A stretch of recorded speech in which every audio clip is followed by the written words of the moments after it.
Hello guys and welcome back to my channel. This is Nurse Quincy and today we'll be talking about things that could lead to a cesarean section in pregnancy.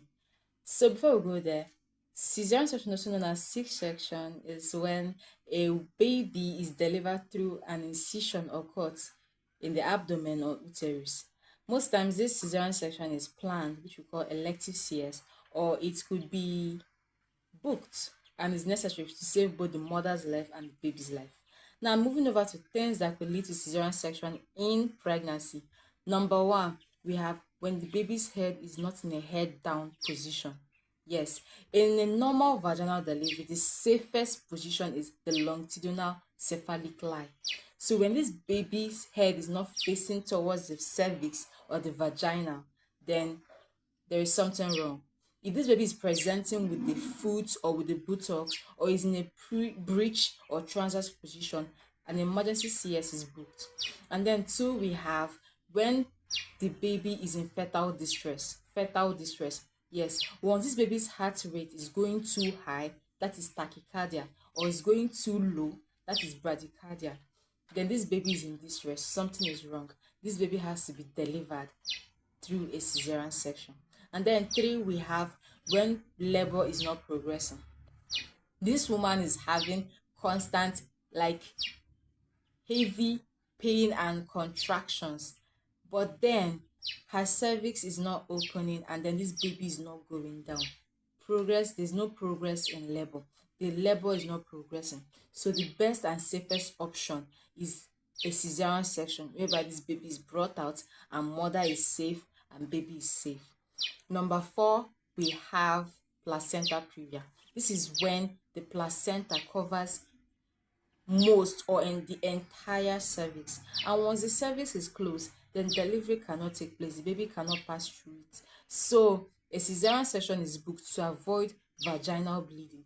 We also have placenta abruption. That is number five. Placenta abruption has to do with when the placenta detaches from the uterus, from the uterine wall, and once this placenta is detached, mind you that this placenta is what supplies the baby with oxygen and most of the nutrients this baby needs in the womb.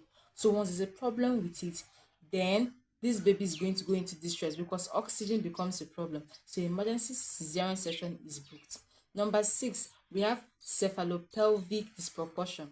This is when the baby's head is too big and cannot pass through the vaginal wall. A cesarean section is booked.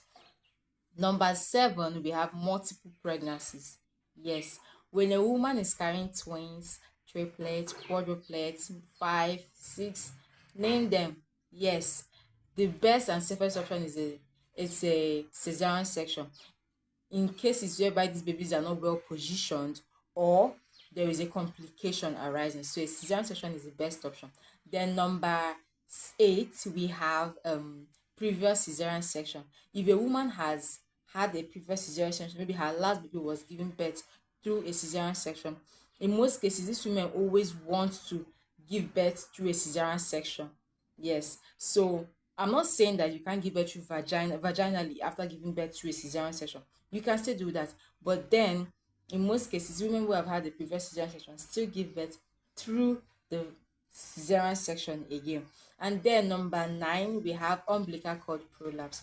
This is whereby the cord, or let's say the umbilical cord, slips through the cervix or slips through the cervix, yes, before the baby is born. And once this umbilical cord is compressed, it can limit oxygen that is being passed to this baby, and this baby becomes at risk. So to avoid any complication or anything, or in most cases death, we book a cesarean section immediately to save both the mother's life and the baby's life. And then number 10, which is not the last but not the least, we also have what we call, in cases like preeclampsia, like maternal complications like preeclampsia, high blood pressure, name it, heart problems.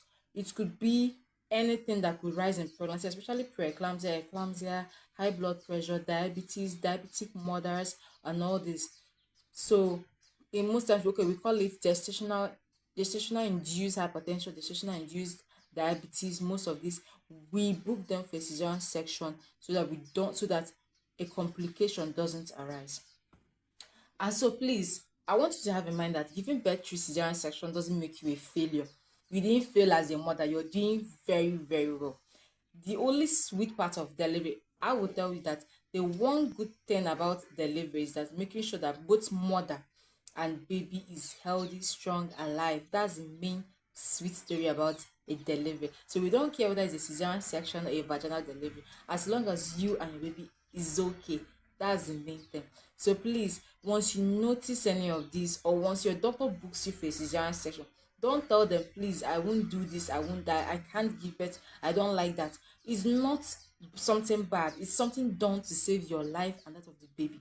So please, a cesarean section doesn't make you less of a woman. You are strong, you are beautiful. And please, if you found this video very, very helpful, don't forget to like, share, comment, and please share this video with any mother, any pregnant woman, anyone around you, so we all learn together. And please, see you in the next video. Don't forget to like, share, subscribe, and comment. Bye, guys.